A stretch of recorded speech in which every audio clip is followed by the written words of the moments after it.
Hello, thanks for clicking. I'm Mark Morse. As you can tell, we're going to be talking about David Bowie's Diamond Dogs 50th Anniversary Edition Half-Speed Master today.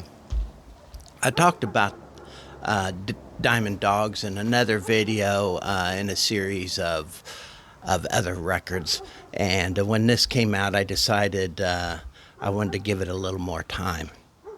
This came out just a few days ago, May 24th, 2024. I had it on pre-order. In fact, I ordered it so long ago, I forgot that I had ordered it until it showed up. But one of the things I was excited about right off is that the artwork had been restored to its original place. And what I mean is a Belgian artist by the name of Guy Pielart had created this cover. David Bowie had seen his art in a book that Mick Jagger had, and Mick Jagger had mentioned that Guy Pielart was going to do the art for their album, It's Only Rock and Roll. Well, David Bowie grabbed Guy Pielart, created this design using his own sketches. He also based it on a picture he saw of the French dancer Josephine Baker, kind of crouched low and in an animal pose. He was attracted to that, and he wanted to create a similar pose. A lot of work went into this. Came out with this just iconic cover.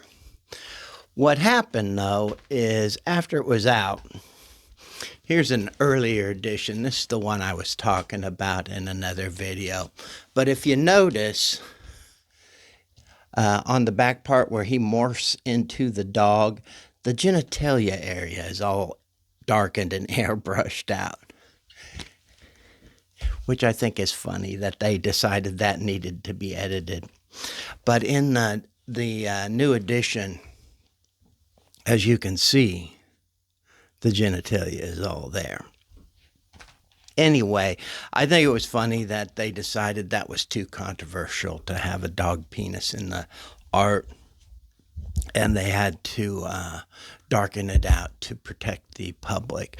It reminds me of a scene in Catcher in the Rye, J.D. Salinger. There's a scene where Holden Caulfield, he sees the F word written, and as a little piece of graffiti, and he's like, I don't want my little sister to see this and start asking questions about what this means. So he erases it, and then he sees it in other places, and finally he sees it, and it's just engraved. There's no way he was going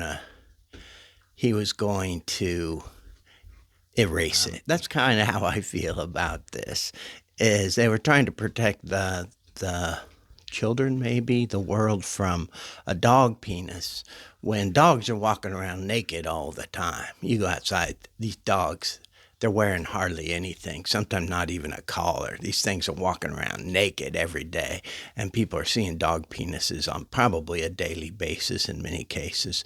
And anyway, I'm glad they brought the penis back for the art. So that's the story there. I'm going to put I'm going to show some of the Bowie sketches in this video, and some of that Josephine Baker portrait. I found that on a site called The Young American, and it's all about creating the Diamond Dogs cover that I'll link to in the description below. Anyway, let's start talking about this album. Much like the 50th anniversary of Ziggy Stardust, it comes with this little OB strip, and it explains what we have here. It's the half-speed master. This record was cut on a fully customized late Newman VMS-80 lathe with fully recapped electronics from 192K HZ restored masters of the original master tapes with no additional processing or transfer. So you can read that yourself. I'm not like a genius when it comes to mastering or remastering, so some of that's a little foreign to me. I will tell you that the record sounds fine to me. It sounds really good. I always like to tell people that I'm not what you would call an audiophile. Let's face it, I'm 62 years old. I spent most of my young life listening to records with speakers pressed against my eardrums. I'm listening to this on like a $300 turntable with some fairly generic speakers. So it sounds fine to me. It sounds great, actually. Eighth album David Bowie came out with. It was right between Pinups and Young Americans, and this would be David Bowie's last. They would say glam record. Some people say this is the start of the post-glam phase for David Bowie. He produced it himself. This is all produced by him. He'd gotten rid of the Spiders from Mars from Ziggy Stardust. He didn't want to be saddled with the Ziggy Stardust thing. He plays all the lead guitar on here. And to me, it's a really nice record. It's not the greatest record David Bowie has. Some people might think so, though. I like a lot of David Bowie stuff, and I would be hard pressed to pick a favorite. If you were to ask me today, Scary Monsters is right up there. I love Scary Monsters. There's a lot of Bowie records I would put maybe before this one, but this is a great album, and I really do enjoy it. One of the things going on in this album is David was trying to, I call him David because he's a close personal friend, or he was before his passing. David Bowie didn't know me.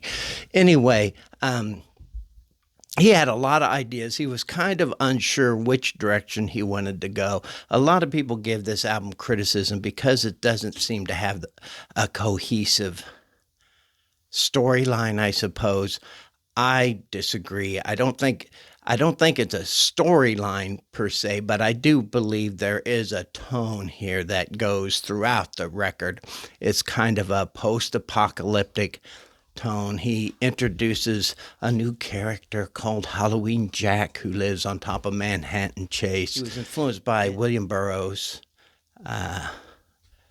George Orwell's 1984. He was working on a musical for Ziggy Stardust that wasn't finished. There's a very theatrical feel to this record. I'm going to go through the songs here real quick, just to give you a rundown on how I feel about these songs. I love these songs, by the way. It starts off with Future Legend, kind of a spoken piece, a great introduction into Diamond Dogs, which I'm sure most of you have heard. My favorite thing on this album, kind of a showpiece to say, Sweet Thing, Candidate, and Sweet Thing Reprise. I love that little medley there. Rebel, of course, which was the single and a really nice rock and roll song. Side 2 starts off with Rock and Roll With Me, great piece. We Are the Dead, 1984, kind of going into starts to get a little more funky. You can kind of see where he was headed towards, like the Young Americans. Big Brother, and then which was more of the 1984, of course, Orwellian influence, and then the Chant of the Ever Circling Skeletal Family, which is 1 minute and 48 seconds long. Kind of a little novelty piece. It's kind of interesting. I do like to listen to it. Nothing you'll be singing along with or anything. But this is Oh, and this obi fits on here really nicely. It doesn't interfere. Doesn't interfere with the artwork. Anyway, I'm glad to have it. It was a pre-order, and it really wasn't that expensive. I can't remember what I paid for it. I looked it up. It was like maybe $27, including shipping and everything. Not a crazy price for a half-speed master. I think it's good. I love that the art has been restored. The gatefold